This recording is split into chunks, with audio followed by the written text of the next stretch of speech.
Guys, it's Britt. Tonight we're here to discuss the podcast Do We Know Them? They are one of the platforms that shared Johnny Silvestri's story, and they have removed the content that was interviewing him. They also issued a statement. So I want to read that, go over it with you guys, and then I also want to read what Joshua David Evans had to say about their statement. And we're just going to have a little chat. So if you're interested, please keep watching.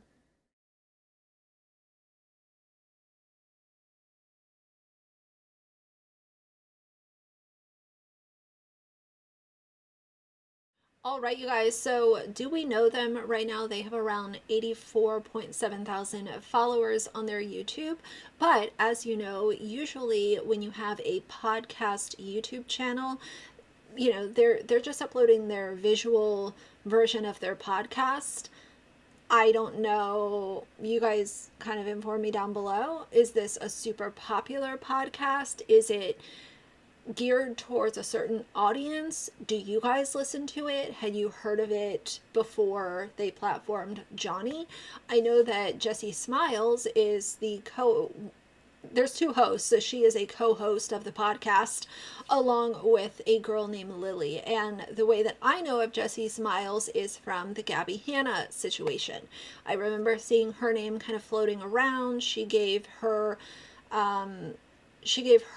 experience having known Gabby, and I don't remember all of the details or very many of them, to be quite frank, but I do remember seeing her name floating around back when the Gabby Hanna thing was like really popping off. So yeah, she's on this podcast now, and based on their videos, it looks like they do a lot of commentary about internet stuff, TikTok drama, Acacia Kersey, the Zav Girl and Natasha Cooper. So they actually cover a lot of the same stuff I cover, but this is obviously longer form content, and their videos are usually about an hour long, which is pretty standard for a podcast. But they had to issue this statement because they were one of the channels, one of the creators who decided to platform Johnny and allow him to tell what we now know is a very embellished, twisted narrative and a story from somebody who, in my opinion, was an overly obsessed stan, and it turned into a scorned lover kind of vibe. And he sent a bunch of just really alarming, hateful energy towards Joshua David Evans, who is Colleen Ballinger's ex-husband. But we're not here to go through a whole history lesson. But I just want to let you guys kind of know, like, why are they even being discussed? That's why. So their statement starts out and says, "Hey guys, as many of you have probably already seen, there has been a major development in the Colleen Ballinger saga as it relates to her alleged victim and our past interview guest, Johnny Silvestri." And I understand why they used Colleen Ballinger's saga to describe it, because everybody knows Colleen. Everybody knows that Colleen has been the main point of conversation.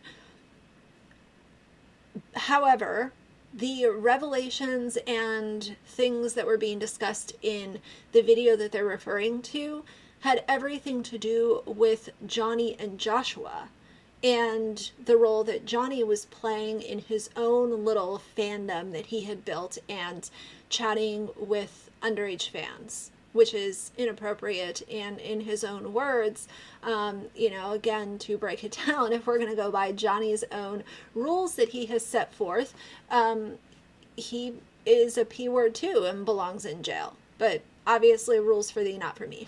In an investigative video done by the creator Swoop, it has been revealed that many of the aspects of Johnny's account were embellished, misrepresented, and or manufactured. Unfortunately, we were not made aware of any of these discrepancies before Swoop's video was released yesterday, August 17th. and as such had already pre-filmed both this episode and Monday's episode in preparation for Jessie going out of town for the weekend for her birthday. So the thing that I want to say here is, when you have an audience that is so huge, it matters for small creators too, but let's just use them for an example because they do have a sizable audience here, specifically on YouTube. When you are choosing to do a podcast or create a video, or even if you're just doing a 2-minute TikTok, if you are going to present something in the arena of things to do with inappropriate behavior, SA, grooming, connecting with underage fans, like, this is not drama. That is exactly why I named my damn playlist Beyond Drama, because this entire situation is so far outside of the arena of normal commentary drama, lighthearted tea that is covered widely on YouTube. So when you have an audience that size, it is so important to make sure that if you're going to allow someone to come onto your platform and make serious allegations, you as the host and co-host of said platform, you guys need to do some research before you allow somebody to come onto your channel, publicly defame and drag and annihilate somebody's character based off of things that you have not seen any evidence for. You haven't seen a receipt, you haven't seen a single piece of proof to back up these allegations. And like I said, you can't force somebody to come forward with their story. If it's dealing with anything, but especially really serious, tragic stuff like this, you cannot force somebody to come out and tell your story. But my point the entire time has been, if you are ready to tell your story, then we're going to need to see the evidence of why you're saying publicly to hundreds of thousands, if not millions of people, that you want this person put in jail. I'm sorry, you cannot come out and defame somebody and not show the proof as to why you were calling for them to be arrested. That is not fair. It is not okay. And it does partially fall on the person who is hosting this podcast or interview to lay out some boundaries. You know, we are not going to allow you to spread such vicious lies about somebody on our channel. You are not going to use our channel to build your social media when you're embellishing and manipulating what even happened. This news was and still is both shocking and upsetting. And while we will be addressing it in an upcoming episode as soon as we are able to film, in the meantime, we want to express how incredibly disappointed, frustrated, and above all, sorry we are. I appreciate their apology, but that apology should not only go to, it should go to the audience, but first and foremost, it should be issued to Joshua David Evans, because his character is the one that was annihilated on your podcast. So yes, totally understand apologizing to your fans who put trust in you to vet certain things and not allow your podcast to platform vicious lies about somebody. But it should have started out, in my opinion, with a direct apology to Josh. It continues, it horrifies us to know that we played a part, while unintentional, in allowing someone to spread a false narrative that does nothing but detract from the very real stories brought forth by the individuals who have been truthful in their accounts. And I understand that it, maybe per se, it wasn't intentional. I don't think that they intended to allow this to happen, but they could have played a bigger part in either denying the interview altogether or at least trying to collect some actual proof to present alongside this podcast. Bare minimum. A little bit of effort would have gone a long way. And, you know, for me, if I was setting out boundaries and asking for the proof, kind of like, you know, the frame of mind that Swoop was in, if you're not going to give me the evidence that is needed to back up these egregious claims, then we're going to be going in a completely different direction. We would have never knowingly platformed someone that stood to undermine any of the actual allegations surrounding Colleen. And since learning of this information, we have made sure to remove the interview, as well as one of the follow-up episodes that also discussed his allegations. So again, we're talking about Colleen, but Johnny's most horrific allegations were against Josh. So we have Colleen's name again, which I could understand earlier in this statement why Colleen was mentioned early on, but this is a second opportunity to directly apologize to Josh, and we're still on Colleen. We want to extend our deepest apologies to the victims as well as our viewers for how this has transpired, and want to stress again that we would have never chosen to offer our platform to someone if we didn't wholeheartedly believe he was indeed the victim he had made himself out to be. Again, I appreciate apologizing to the other victims because this has completely just messed up so many different things. But we're talking about somebody who had their entire, and this isn't just recent, this is years of Joshua David Evans not being able to exist on social media because the Colleen fandom was literally on him day and night, 24/7, sending him the most toxic, vile, cruel, mean-spirited comments, messages. So he dropped off the face of the internet. And good for him. I'm glad that he made a choice that was best for him, and that's obviously what was best for him. But in the same sentence of apologizing to the victims, I think it's also very important to make sure that the person who had their character, you know, Johnny wants to talk about character assassination. Joshua David Evans has had his character assassinated numerous times. So again, where is his apology? It continues, that said, despite our ignorance prior to learning of this, we are also aware that we played a role in allowing someone to spread a false narrative, and for that we are so incredibly sorry. Sorry to who? And sorry for what? They continued and said, we promise to be more cautious in the future when choosing who we extend our platform to. Thank you for hearing us out until we are able to speak more in detail about everything as soon as we are able. That was a little weird.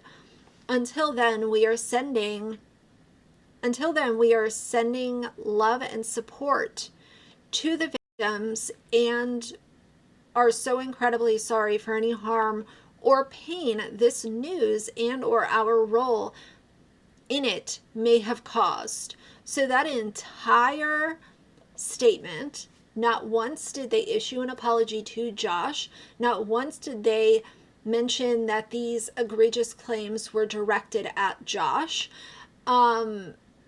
This is a mess. And yes, I can appreciate the apology.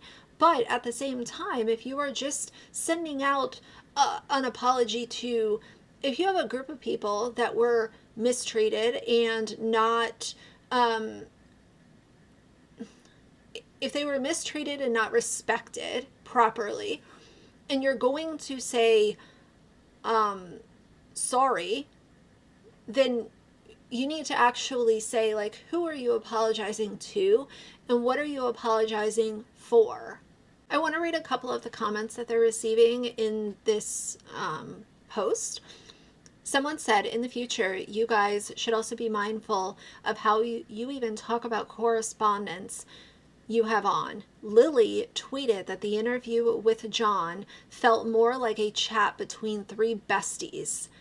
This is beyond trivializing and minimizes the magnitude of the topic, subject matter.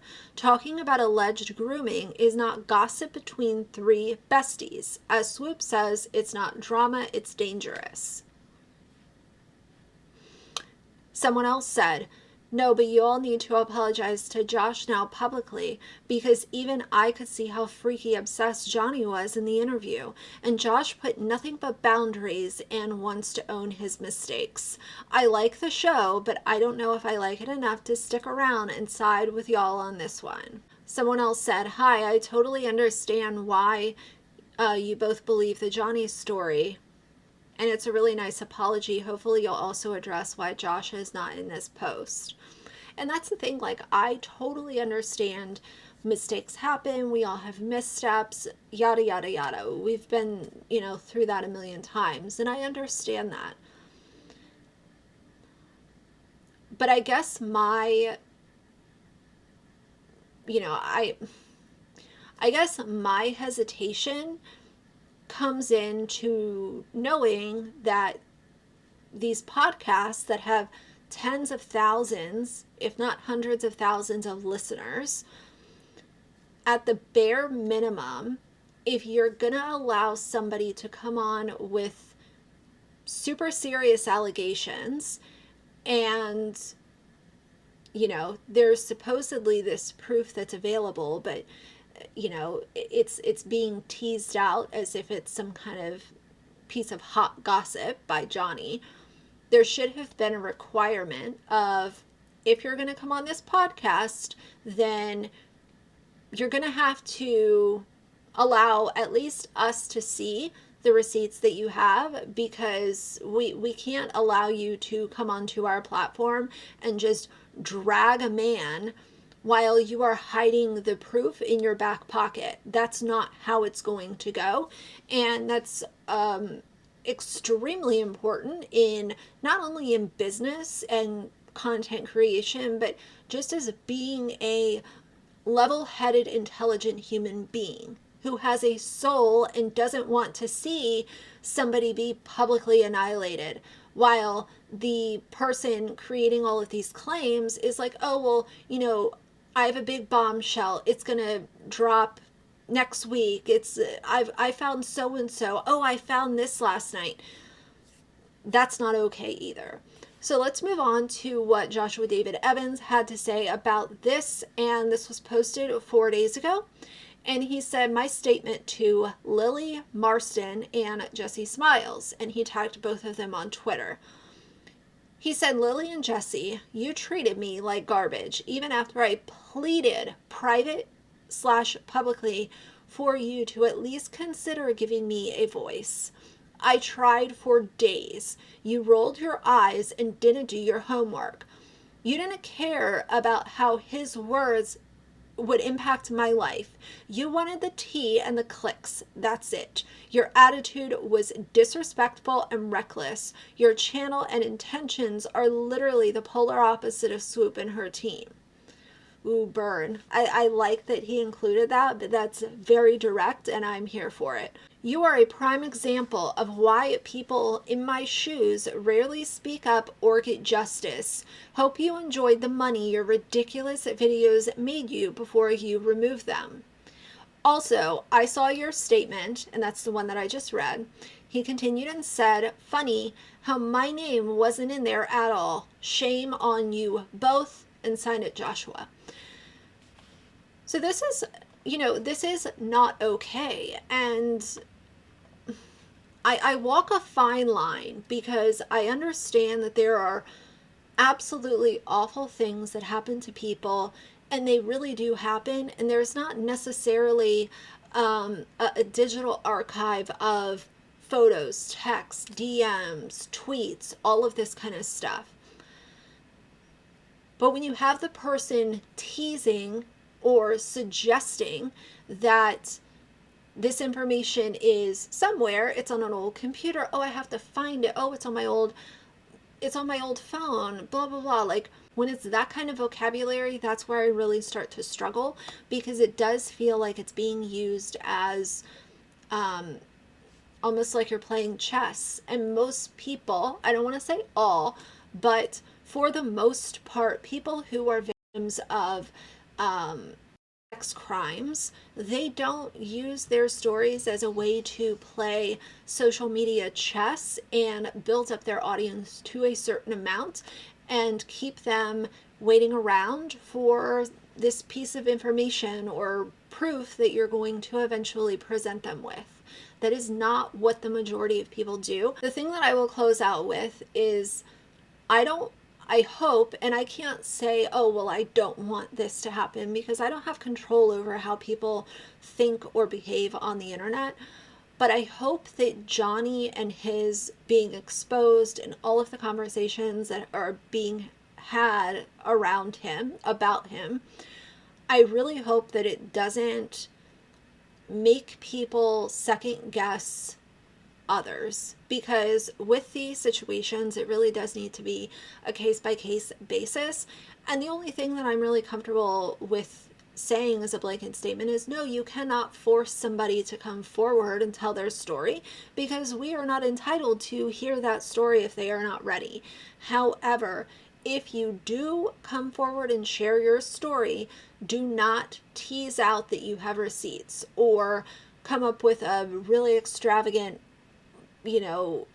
nonsensical BS story of why, well, they exist, but I don't have access to them. Maybe you should gain access to them before you want to come and tell hundreds of thousands of people how badly you were treated, because as Miss Jessica Kent likes to say, the truth will never die, and eventually you will be found out, you will be exposed, and good luck to Johnny. What's he going to say? Make another statement about how he has been defamed? The gig is up, John. Your time is up. Everyone's done with you. But I am keeping my eye out on Swoop's channel. In fact, let me check before I sign off with you guys, just to see if she has uploaded that video. I know she put out a statement and said that she was spending some time with family, and I think that's amazing for her. I'll share her statement right here. I think it's great that she's unplugging, taking time with family, decompressing. I can only imagine the amount of energy and time and everything that went into producing part 3. But we are keeping an eye out for her interview with Joshua, and it is not up yet, but I will keep my eye out, and we will talk about that when it comes out. But for today, I really wanted to just provide both sides of this, because I had not talked about the podcast Do We Know Them. I included clips because it was in Swoop's video, but as far as their statement, I think that some of it is good, but it really missed the mark. And just as important as their statement, I obviously also want to, I am a tiny channel, but as I've always said, I am willing to hear both sides of a situation. And Joshua, even if my channel is tiny, he will have a voice on my channel if and when he chooses to speak. And I think it's all fairness that both sides are heard. And I'm just glad to see him getting the support that he's receiving. I cannot imagine what everything has been like for him since he's separated from Colleen. Just the, going through so many. You're going through heartache. You're going through splitting up a house. You're going through having to move. Deal with your mental health. Deal with, as he has disclosed himself, addiction. And dealing with all of this while you have little minions like Johnny and everyone else in the Colleen fandom. Up until now, he is still dealing with negativity current day. Now, I don't think that it's nearly on the level that it used to be, but Colleen's fandom is extremely toxic, and I'm going to have a video coming soon about high control groups on social media because I find it very fascinating, and I think that we can talk about that, and you guys will probably apply it to some of the people that I've made commentary about. I think that's very interesting. Oh, and as a little side note, totally off topic, before I close this video out, TizzyEnt on TikTok blocked me. Now, if you guys don't know, my TikTok, I don't have any videos over there. I just follow a bunch of dogs and random channels. I don't put content over there, never have, don't plan on it. But I guess because I made a video about him and provided some criticism, his fragile little ego couldn't handle the one video that I made about him. So he decided to locate me on TikTok and block me, even though, okay, dude, like, okay. I just think that it's very, very funny how specifically these men who run commentary channels will literally get on their channels and drag people and create toxicity and be misogynistic and bigoted and hateful and cruel. And then I come and provide commentary on their very public content, and they literally have a little conniption, a little fit, and block me. And you know, like, what is the big deal? I'm stuttering, I'm annoyed, but either way. So I think that's enough for today. So for now, if you like the video, please leave a like in the comments. And if you'd like to see more from me in the future, please subscribe. I'll see you guys soon. Bye.